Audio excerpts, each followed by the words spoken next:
Hey guys, welcome back. कितना जो यहाँ पर माहौल है, नेचर है, कितना ज़्यादा शांत है। और ये ऑलवेज़ नेचर हमेशा ऑलवेज़ शांत ही रहता है। एक इंसान के अंदर सारा कुछ चलता रहता है, चाहे फिर वो काम से लेकर हो, थॉट है, कोई मन के अंदर कोई विचार है, मतलब विचारों की एकदम भरमार चलती रहती है भाई हर इंसान के अंदर। तो ये एक पूरा का पूरा कुरुक्षेत्र सा है, एक पूरा का पूरा युद्ध है जो उसके अंदर चलता रहता है सुबह से लेकर शाम तक।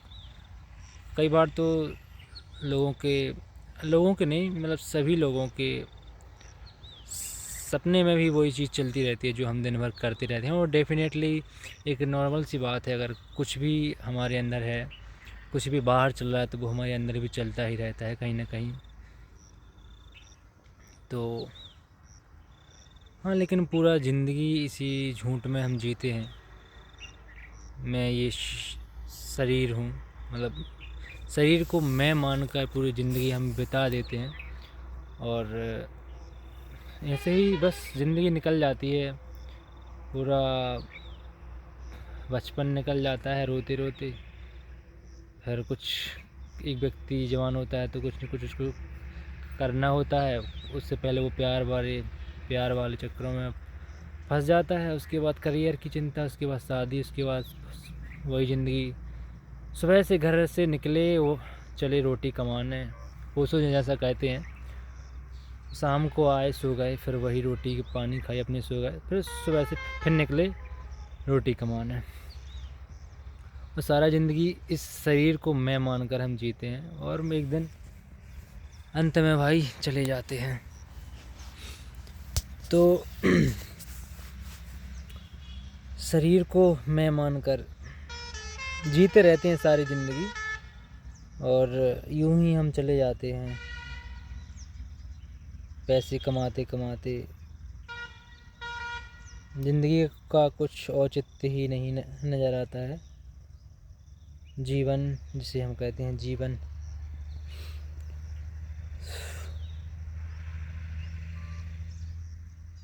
सांसें चल रही हैं, बस उन पर ध्यान देना। एक प्राकृतिक कोई ऐसी प्रक्रिया है जो मतलब सबसे अलग है यार। मतलब कुछ ऐसा होना चाहिए ना, कुछ अलग। ये मतलब क्या, सुबह से शाम तक, रात तक एक ही काम काम काम काम, बस इधर की बातें उधर, उधर की बातें इधर, करते करते एक दिन भाई चले जाते हैं यार सब। यही सोचते सोचते सारी ज़िंदगी निकल जाती है कि लोग क्या कहेंगे, समाज क्या कहेगा, ये निर्बुद्ध समाज क्या कहेगा। और यही सोचते सोचते एक दिन हम चले जाते हैं। अंत में कोई कुछ नहीं सोचता, सब सिर्फ राम नाम सत्य ही बोलते हैं। राम नाम, अंदर के राम। अंदर के राम को जगाने से बचने के लिए हम बाहर के राम बना लेते हैं, ताकि अंदर के राम को हमें देखना ना पड़े। क्योंकि अगर अंदर के राम दिख गए तो सब कुछ छोड़ना पड़ जाएगा एक प्रकार से। तो अंदर के राम को कोई मानता नहीं है। हाँ, जब व्यक्ति का शरीर पंच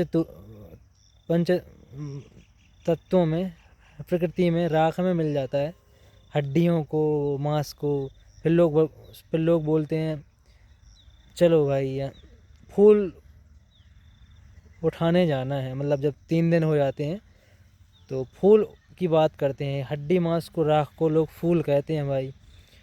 लेकिन जब तक वही इंसान एक शरीर रूप में था, तो उसी व्यक्ति को तुमने कभी फूल की नज़र से ना देखा, कभी तुमने उस व्यक्ति को फूल ना माना। अब उसी राख को, उसी शरीर की राख को, हड्डियों को तुम फूल कहते हो। फूल उठाने जा रहे हैं, लोग बोलते हैं फूल उठाने जा रहे हैं। अभी तक मतलब जब वो व्यक्ति जिंदा था, तुमसे बात करता था अच्छे से, तुम्हारी रिस्पेक्ट करता था, तुम्हारे लिए सब कुछ, तो तुमने उसके ऊपर हमेशा ऐसी नज़र से देखा, एकदम तिरछी नज़र से, कि ये व्यक्ति आगे ना बढ़ जाए, हमसे आगे ना बढ़ जाए। मतलब तुम साला पूरी ज़िंदगी भर जलते रहे उससे, और अब जब उसका शरीर चला गया है, राख बन चुका है, तो तुम उसको फूल का नाम दे रहे हो। तो फूल उठा लाए, राख को तुम फूल कह रहे होगे। जीते जी लोग इंसानों की इज्जत नहीं करते हैं, और जो व्यक्ति खुद जीता है वो खुद की इज्जत खुद नहीं करता है। इज्जत मतलब कोई ऐसा मान सम्मान नहीं, ये प्रेम की बात है। मतलब ये इज्जत का मतलब प्रेम से रहना। ये प्रेम में रहें, तुम्हारा मन किसी को आगे बढ़ता हुआ देख नहीं सकता है। कोई व्यक्ति आगे बढ़ रहा है ठीक तरीके से, तो तुम्हारा मन जेलिस में रहता है। सारी ज़िंदगी ये लड़ाई वो लड़ाई ये वो, यही यही करते करते एक दिन साला तुम चले जाते हो। और फिर यही लोग बोलते हैं फूल उठा लाएं। भाई जब वो इंसान था तब फूलों जैसा तुमने व्यवहार ना किया, अभी तुम्हें फूल उठाने जाना है। जब तक वो इंसान था तुमने उसको फूलों की तरह उसके साथ प्रेम से ना जिए। तुमने वहाँ पर भी उसको स्वार्थ से अपने अपने सामने काम निकाले। और अब जब उस व्यक्ति का शरीर जो है, जब उसकी जो आत्मा है उस शरीर से विलग हो गई है, अंदर के राम जिसे हम कहते हैं, अंदर के राम विलग हो गए उस शरीर से, तो उस शरीर को तुम फूल का नाम दे रहे हो, राख को, हड्डियों को। सोचो ये समाज कितना मूढ़ है कि राख को फूलों को फूल कहता है, राख को, हड्डियों को। लेकिन जब तक वो इंसान जिंदा था भाई, उसके अंदर के राम उसके शरीर में समाये थे, तब तक यार मतलब उसको फूलों जैसा कभी उसके साथ व्यवहार न किया। आप खुद सोच के देखो।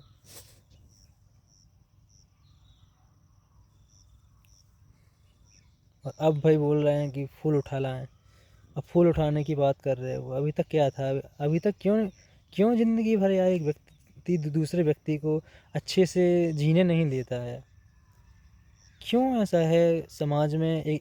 एक दूसरे के अंदर जेलसियाँ हैं। क्यों लोग अपने मन पर इतना नियंत्रण नहीं पा पाते हैं कि जो व्यक्ति सामने वाला आगे बढ़ रहा है, कुछ भी कर रहा है, तो उस व्यक्ति को नीचा दबाने का प्रयास करते हैं, उसकी बेइज्जती करते हैं, कहीं ना कहीं उसकी मज़ा लेना चाहते हैं, कहीं ना कहीं उसको मतलब सोचते, उनका मन ये सोचता है कि ये व्यक्ति आगे ना बढ़े, ये व्यक्ति आगे बढ़े भी तो ये व्यक्ति हमसे आगे ना बढ़े। मतलब कुल मिलाकर फिर वही व्यक्ति समस्या में पड़ जाता है, दुखों से घिर जाता है, तो तुम उसको सांत्वना देने उसके घर जाते हो कि चलो हो गया, कोई बात नहीं, ये वो।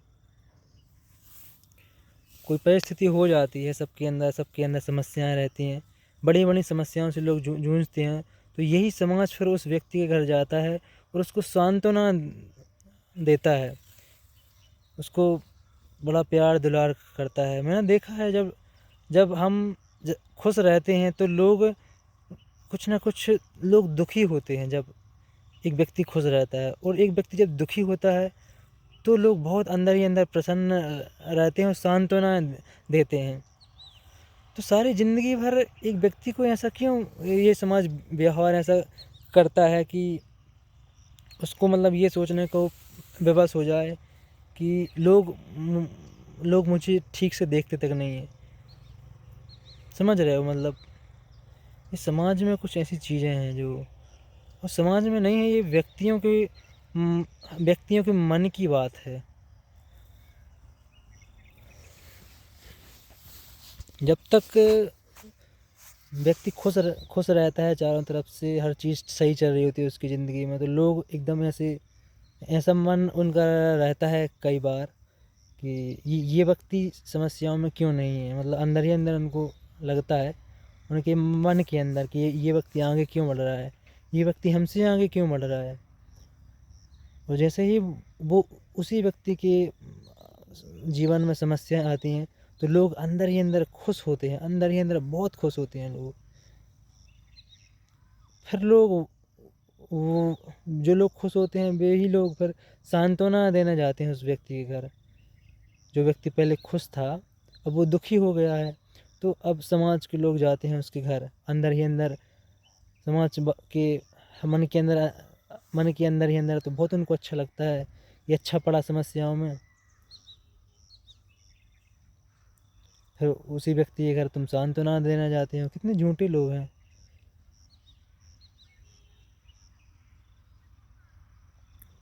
तो जानबूझकर लोग समाज एक व्यक्ति के बारे में ऐसा सोचते हैं। मन में ये मन की बातें हैं, हो सकता है कि समाज ऐसा ना करता हो, उनका मन ऐसा ज़रूर करवाता है। ये मन के खेल रहते हैं। थोड़ा देखना चाहिए यार कि मतलब अगर वो तो डायरेक्टली और इनडायरेक्टली फिर तो वही हुआ कि एक व्यक्ति है सरल जीवन जी रहा है तो वो व्यक्ति शांत ना रहे, वो व्यक्ति समस्याओं के साथ रहे, उस व्यक्ति को समस्याएं रहें जब तक वो जिए। ऐसा डायरेक्टली या इनडायरेक्टली लोग ऐसा ही सोचते हैं, उनका मन ऐसा सोचता है। मैं उन व्यक्तियों की भी बात नहीं करता यार, क्योंकि व्यक्ति हो सकता है कुछ और हो, लेकिन उसका मन तो यही बोलता है कहीं ना कहीं। तो इस मन के ऊपर लात रखने के बाद आत्मा आती है। जो हमारी इंद्रियां हैं, इंद्रियां से श्रेष्ठ हमारा मन है, मन से श्रेष्ठ हमारी बुद्धि है, और बुद्धि से श्रेष्ठ हमारी आत्मा है। तो मन के ऊपर पैर रख के हमें ऊपर निकलना होता है, तभी आत्मा का आत्म साक्षात्कार हमसे हो पाता है। तो यही कुछ बातें हैं जो थोड़ी मूर्ख समाज को और इस मूर्ख समाज के कुछ लोगों को और उन लोगों के मन में जो भी चलता है तो वो सबके चेहरे पर दिख जाता है। कई बार आपने देखा होगा सामने वाला क्या सोच रहा है, कहाँ तक सोच सकता है, वो क्या चाहता है आपके बारे में, वो सारी चीज़ें मैंने देखा है। लोगों के चेहरे पर आराम से दिख जाता है। तो यार मतलब रहो यार, मतलब जहाँ से आपको चले ही जाना है तो वहाँ पर क्यों ना प्रेम के दो गीत ही गा लिए जाए, क्यों ना प्रेम से बोल लिया जाए। क्यों ये सम्मान, ये ऊंचा दिखाना नीचा दिखाना, जब तक हो यार प्रेम से रहो। क्या दिक्कत है, आप अपना कुछ काम कर रहे हो, मैं अपना कुछ काम कर रहा हूँ। और यार अगर साथ रहना है तो दुखों में रहो, पूरे दिल से रहो जहाँ रहना हो। क्यों यार मतलब फालतू की चीज़ें जो लोग बुद्धिमान भी हैं वे भी इस चीज़ यही सब कर रहे हैं। ये ज़रूरत से ज़्यादा बुद्धिमान लोग ये समस्याएं खड़ी करते हैं। सबसे मैंने देखा है कि बुद्धिमान लोग ये समस्याएं खड़ी करते हैं, क्योंकि इनके अंदर जब इनकी बुद्धि एक्टिवेट हो जाती है तो इनके अंदर से प्रेम हट जाता है, अपने आप ही भावनाएं हटने लग जाती हैं। लेकिन ये बुद्धिमान लोग ही मैंने देखा कई बार बहुत सारी समस्याएं उत्पन्न करते हैं। तो भाई लोग प्रेम से रहो यार। देखो क्या है, जब यहाँ से चले ही जाना है तो फिर क्यों ना प्रेम से ही रह लिया जाए ना। प्रेम से बोलो, प्रेम से रहो, प्रेम करो। या फिर आप बुद्धिमान भी हो फिर भी सामने वाले व्यक्ति के साथ में अपनी बुद्धि का यूज़ मत करो, उस व्यक्ति को छोड़ दो ना। फिर मतलब देखो मेरा तो एक सिद्धांत है कि भाई मेरी किसी से नहीं बनती है। कोई मेरे ऊपर बुद्धि का यूज़ कर रहा है, कोई मेरा यूज़ करना चाहता है, मेरा उपयोग करना चाहता है, कोई मुझसे अपना काम निकलवाने के लिए मुझसे जुड़ा है, मुझे मालूम हो गया ना, तो मैं उससे अलग हो जाता हूँ यार। क्योंकि वो मेरे ऊपर बुद्धि का यूज़ कर रहा है, वो मेरे से काम निकलवाना चाहता है, कहीं ना कहीं मेरे साथ कुछ गलत करना चाहता है इनडायरेक्टली। तो मैं उसके साथ जानबूझ से गलत नहीं कर सकता ना यार। मैं उससे अपना काम निकलवाने के लिए नहीं जुड़ सकता। तो मैं क्या करता हूँ कि मैं अलग हो जाता हूँ वहाँ से। तो मैं वहाँ से अलग हो जाता हूँ, लेकिन यार सामने वाले के साथ गलत नहीं करता यार। जब तक ऐसा है कि मतलब ठीक है, सब चीज़ें ठीक चल रही हैं, मतलब ऐसा नहीं है कि मैं किसी को मुझे किसी से काम है, अपना काम निकलवाने के लिए उस व्यक्ति से मैं जुड़ा हुआ हूँ कि भाई काम काम पड़ सकता है। प्रेम निस्वार्थ भाव तो कहीं दिखता ही नहीं है लोगों में। तो मैं बुद्धि नहीं लगा सकता यार ऐसे, मतलब किसी भी व्यक्ति के ऊपर बुद्धि क्या लगाना, काम में बुद्धि लगाओ यार। जो भी आप काम कर रहे हो उसमें बुद्धि लगाओ। तो प्रेम से रहो यार भाई लोग। जो भी है, जो भी काम कर रहे हो ज़िंदगी में, जो भी करना है ठीक है, नहीं करना है वो कोई दिक्कत नहीं, करना है करो, नहीं करना है ना करो, लेकिन प्रेम से रहो। ज़रूरत से ज़्यादा बुद्धि ठीक नहीं है। तो बस यही है कुछ, प्रेम से रहो, बढ़िया मस्त रहो, स्वयं को जानो, थोड़ा एकांत में रहो। धन्यवाद आप सभी का, थैंक यू, लव यू।